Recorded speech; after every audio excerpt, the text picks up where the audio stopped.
What's up, guys? Welcome to the Jank Divers, where we dive into the janky side of Commander. I'm Isaac. And I'm Brent, and today we're going to be looking at Tempting Mill. So this is a rather interesting three-color milling deck. Our commander will be Damia, Sage of Stone, for 4, and then a green, a blue, and a black. A 4/4 Gorgon Wizard, and it has Death Touch, and you skip your draw step. But then, at the beginning of your upkeep, if you have fewer than 7 cards in your hand, you draw cards equal to the difference.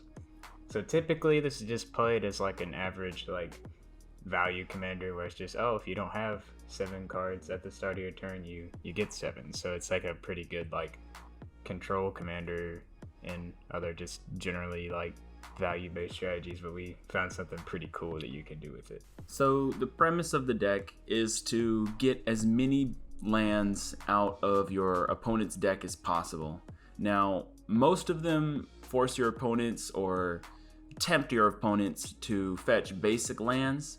So if you're in a play group that only runs 3 or 1 basic land in their whole entire deck, this deck is not going to work.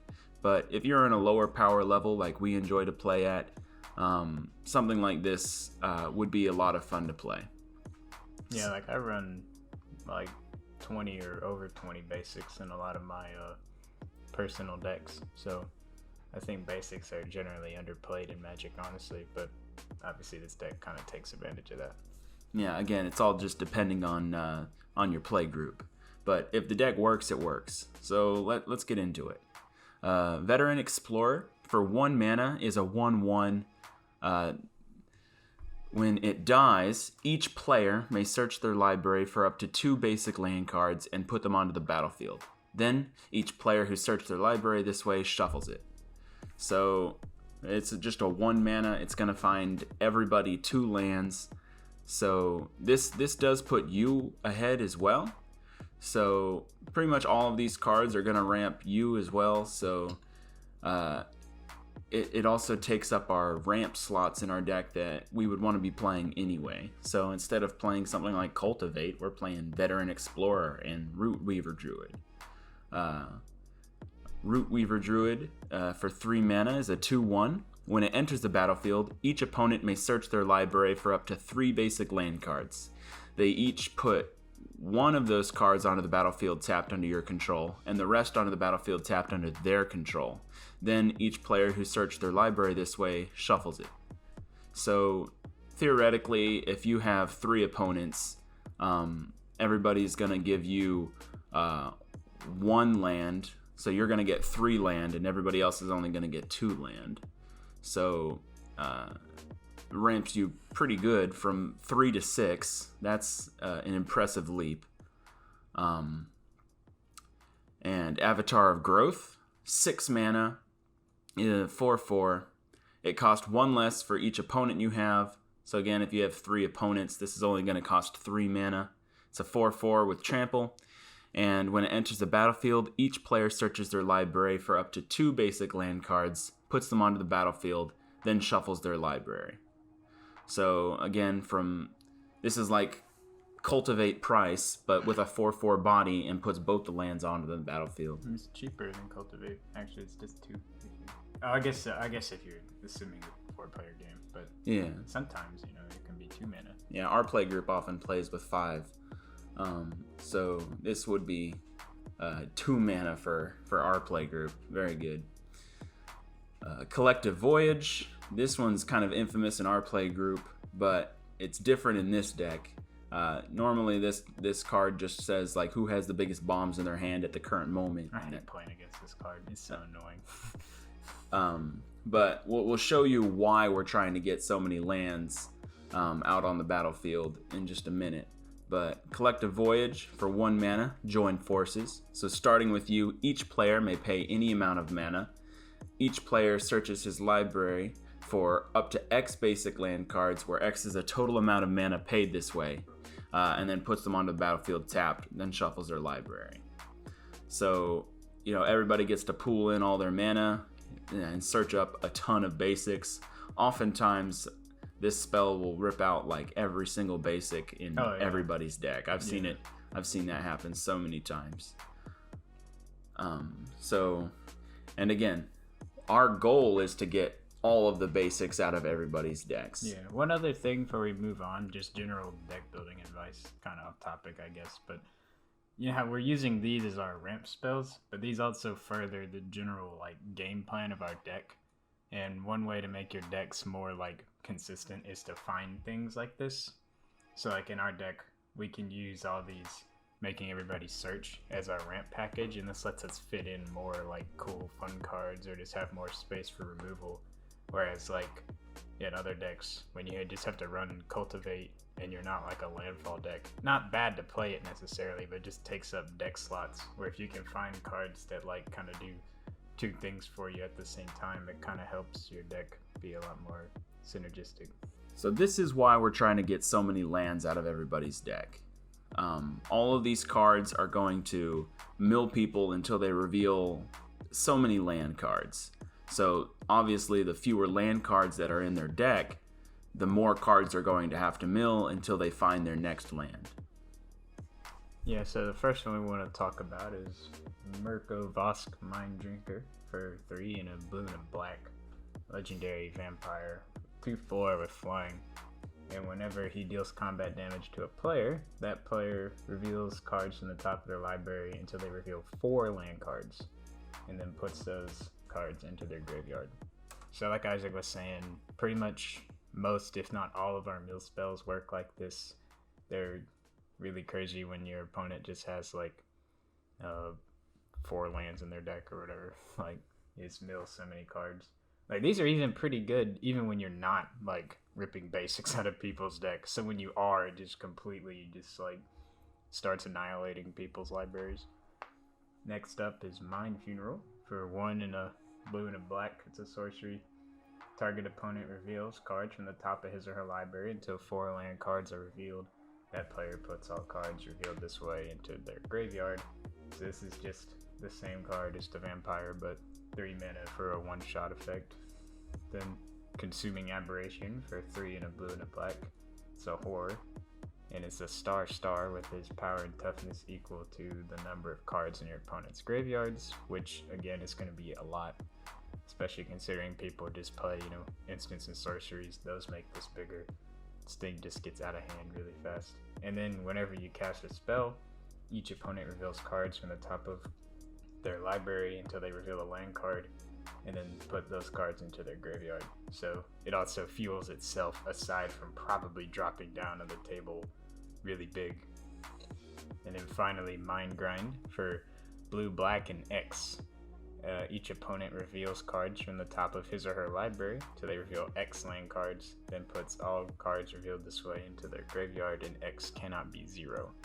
So this is where a lot of our big ramp that we're talking about comes in, because not only are we pulling everybody's basics out, but we're going to have just like a silly amount of mana to dump into this thing. So like X10 is not unrealistic, and that probably kills at least one player.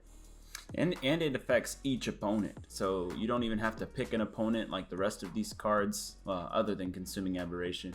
Consuming Aberration and Mind Grind both target all of your opponents, so when you're ramping everybody all at once, this could be a really nice way to kill the entire table with one spell. If you have if you have one of those opportunities where you have all of your lands out on the battlefield from playing all those ramp spells and the Join Forces ramp spell, then you'll get to cast like 20 cards, and chances are not a single player is going to have more than 20 lands left in their deck. So they just have to mill their entire library. You pass turn and then watch as the flies drop. Alright, so next up we got some more just general milling cards. So first up will be Altar of the Brood for 1 colorless. It's an artifact. And whenever another permanent enters the battlefield under your control, each opponent puts the top card of his or her library into his or her graveyard. So this goes really well with our ramping cards. Like, that Collective Voyage that you just paid, like, even on the low end. Like, say they saw your Altar of the Brood and no one helped you with it.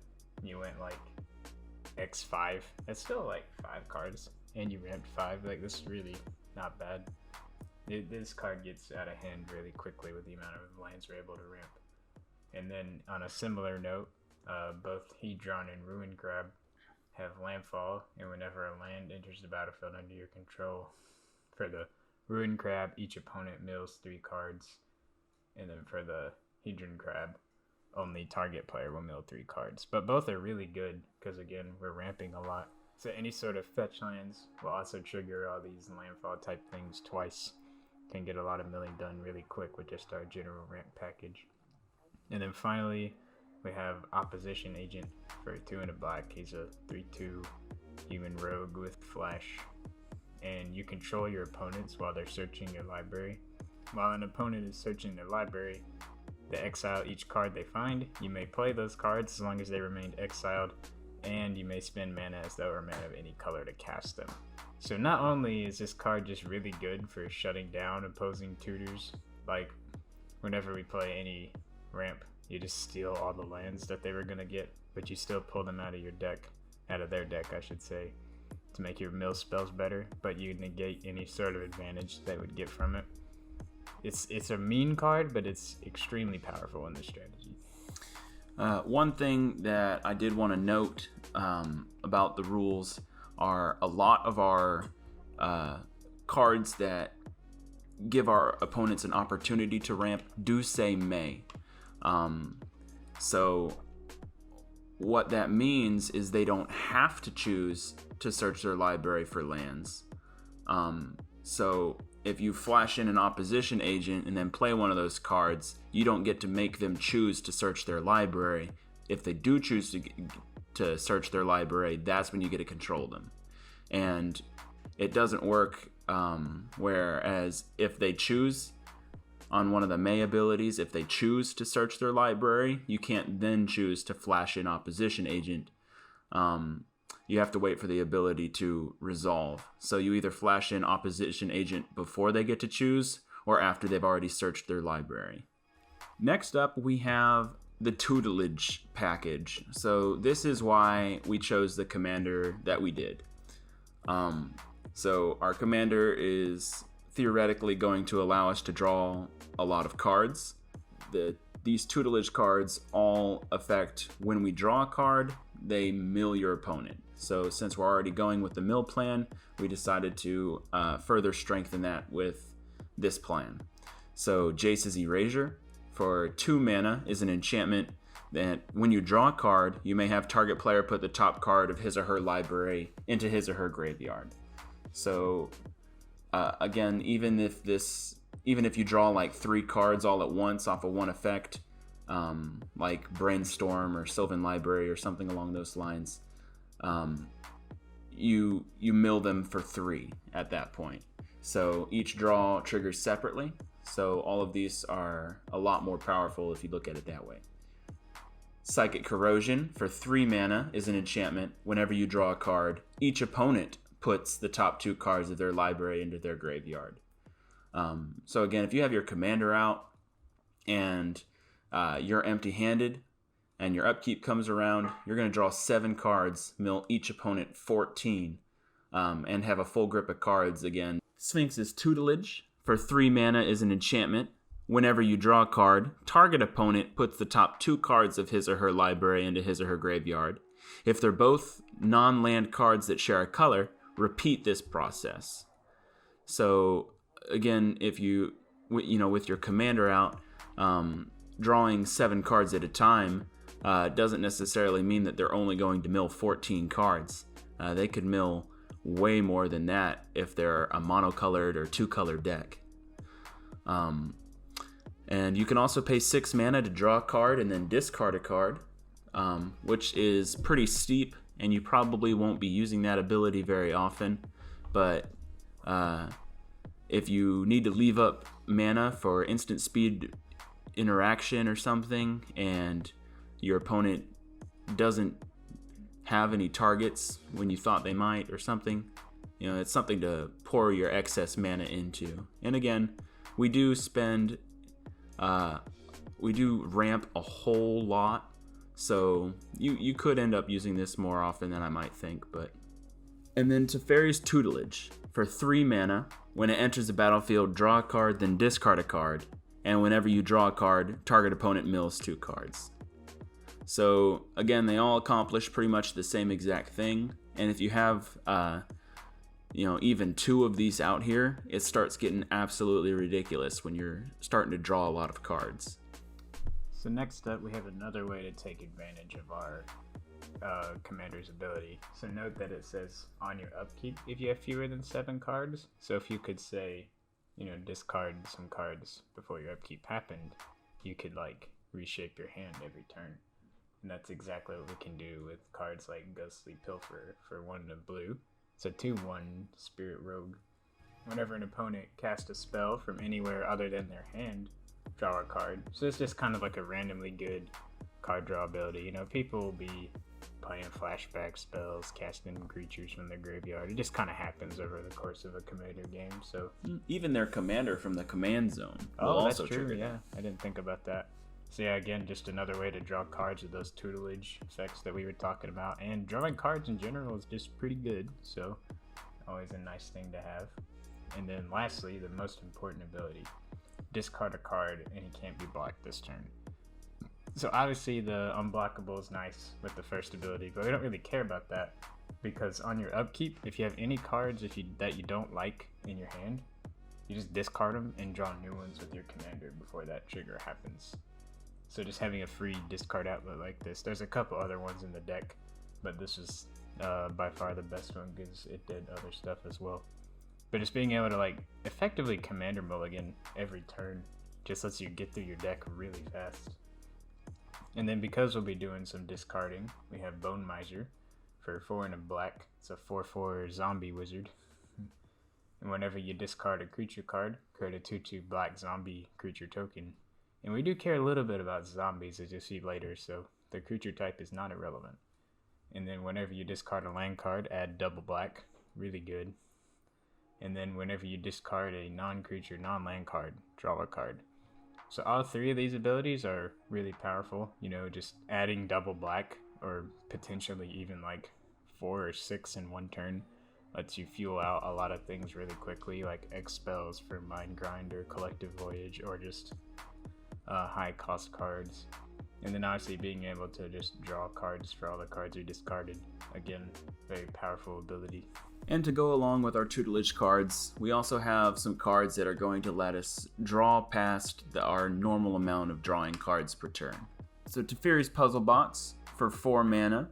At the beginning of each player's draw step, that player puts the cards in his or her hand on the bottom of his or her library in any order, then draws that many cards. Now, important to note that this does not work if you have your commander out, because we skip our draw step. It's not going to let you keep drawing all those extra cards with your commander out, but hopefully when you have your commander out, you'll have a discard outlet anyway, and you can draw as many cards as you want to draw. But without it, we're going to be drawing, an extra, 5 to 7 probably cards per turn, and activating our tutelage that many times a turn is going to mill someone out very quickly. So even though it's a bit of a nombo with our commander, I still thought it was worth putting in. Sylvan Library, we all know this card. For 2 mana is an enchantment. At the beginning of your draw step, you may draw 2 additional cards. If you do, choose 2 cards in your hand drawn this turn. For each of those cards, pay 4 life or put the card on top of your library. So this is going to let you draw, 2 extra cards. Even though you have to put them back, it still triggers. So again, this is a card that doesn't work with our commander, but since our commander is so much mana, it's 7 mana, if they kill it twice, it can be very taxing to try to play out your commander over and over again, like other people get to with, their 3 mana or even 4 mana commanders. So it's still worth it to play Teferi's Puzzle Box and Sylvan Library, just because you're going to be getting all those extra draw triggers for our tutelage cards. So that way, even if we don't have our commander, our tutelage cards are still getting their mileage in. Midnight Clock for 3 mana is an artifact that taps for 1 blue, and you can pay 3 mana to put an hourglass or an hour counter on Midnight Clock. And at the beginning of each upkeep, you're going to put an hour counter on Midnight Clock. And when the 12th hour counter is put on Midnight Clock, shuffle your hand and graveyard into your library, then draw 7 cards, and then exile Midnight Clock. So, this is going to draw you 7 cards all at once. So with 1 or 2 tutelage effects, that's a good chunk of cards milled. This also works as graveyard recursion, as some of our mill spells mill all players, including ourselves. So if we mill over anything important, we have an opportunity to get it back with some of our recursion spells, including Midnight Clock. And then Teferi's Ageless Insight gets absolutely ridiculous with any of the cards you see on our screen, or our commander as well.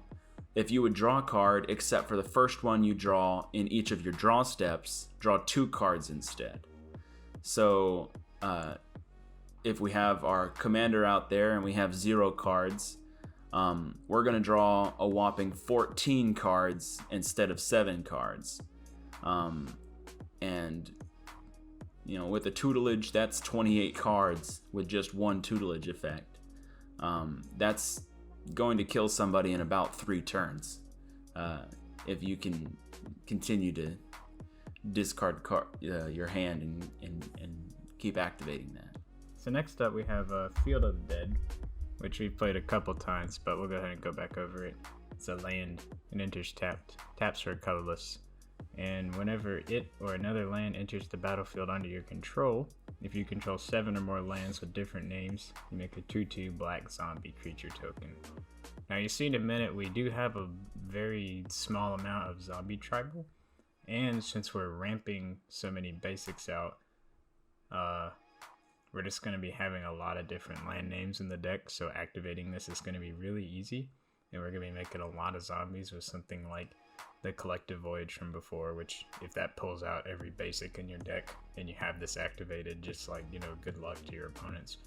But since it's so good, we have a couple on theme ways to tutor it out. So first up is Pier's Whim. It's 3 and a green and it's a sorcery. And for each player, you choose friend or foe. Each friend searches their library for a land card, puts it onto the battlefield tapped, then shuffles their library, and each foe sacrifices an artifact or enchantment they control. So while I guess you could pick the artifact or an enchantment, you're basically never choosing that, because the first part lets you get even non-basic lands. So we can go tutor up a Field of the Dead, and we'll just let all of our opponents get a land as well, because typically people will always take it if you can get a non-basic land, because it's really good for them. And what they won't realize is it's also really good for us because we're milling them. Then Tempt with Discovery, also for 3 and a green, a sorcery. It has Tempting Offer, so you search your library for a land and put it onto the battlefield. Again, a non-basic land. And then each opponent may search their library for a land card and put it onto the battlefield. And for each opponent who does that, you search your library for another land card and put it out. Then everyone who searched shuffles it. So again, tutor out Field of the Dead, and then if your opponents want to tutor out some more lands, you just get an insane amount of value off this card. It's very powerful. And here's where our little splash of zombie tribal kicks in. We have a couple ways to mass produce zombies, including Field of the Dead or Dread Return, which isn't on the screen, and Undead Alchemist. So I'm going to go ahead and read Undead Alchemist. For 4 mana is a 4/2. If a zombie you control would deal combat damage to a player, instead that player puts that many cards from the top of his or her library into his or her graveyard instead of dealing damage, right? So this is is going to turn all of our zombies into milling machines instead of damage machines, which is going to help with how we're trying to win anyway. And whenever a creature card is put into an opponent's graveyard from his or her library, exile that card and put a 2/2 black zombie creature token onto the battlefield. So you don't even need to mill them with zombies to activate this ability. It can just be from your normal mill spells, and every single creature is going to get turned into a zombie. So obviously if your opponents are playing a more creature-based deck, you're going to get more zombies from this card. This also has really good synergy with Altar of the Brood that we showed you earlier, where they mill a creature, and then you get a 2/2 black zombie, and then each opponent has to mill another card. And if anybody mills a creature this way, you're going to exile it, get another 2/2 black zombie, and repeat the process. So this can put out a ton of zombies this way, and again, all of them, instead of dealing damage, are milling our opponents now because of his first ability. So it can get out of control fast, especially if you've already had Field of the Dead a couple turns and you're really raking in the zombies. This can mill people out very quickly. Crypt Breaker for 1 mana is a 1/1 zombie, and you can pay 2 mana and tap it to discard a card and put a 2/2 black zombie creature token onto the battlefield. Which again, discarding cards isn't really putting us back that much if we have our commander out there, because we're just going to replace any cards that we have less than 7 anyway. And we can also tap 3 untapped zombies you control to draw a card and lose 1 life. So again, drawing cards is really good, but it's extra powerful in our deck since we have the tutelage cards. So if you don't have Undead Alchemist, this is another way to sort of turn your zombies into milling machines, where you just tap 3 of them and you get to draw a card and mill everybody. So it's not the best way to do it. It's definitely not as good as Undead Alchemist is at milling people, but it does give us some cards as well. So hopefully we can find a more efficient way to close out the game than Crypt Breaker, but it is a 1-drop. Lich Lord of Unx is a 3 mana 2/2, and you can pay 2 mana and tap it to put out a 1/1 blue and black zombie wizard creature token onto play. And then you can pay 4 mana and target player loses X life and puts the top X cards of his or her library into his or her graveyard, where X is the number of zombies you control. So again, if you have Field of the Dead or Undead Alchemist, activating this ability 2 or 3 times with all that mana you've been ramping can kill a player really easily. And again, even without Field of the Dead or Undead Alchemist, we have other ways to make zombie tokens. So he can make 1 zombie token a turn, Crypt Breaker can make zombie tokens, Dread Return can make zombie tokens, and Bone Miser can also make zombie tokens. So we have ways to get zombies out there. So even 4 mana, even if you only have 4 zombies, which is not too unreasonable without Field of the Dead, 4 mana to mill 4 cards is pretty good when you have 20 mana. And that is going to be it for Tempting Mill. Remember, if you can guess the card art in the background, we'll feature your comment in the next video. And if you liked the video, just drop a like on it, and subscribe if you'd like to see more, and we appreciate you watching.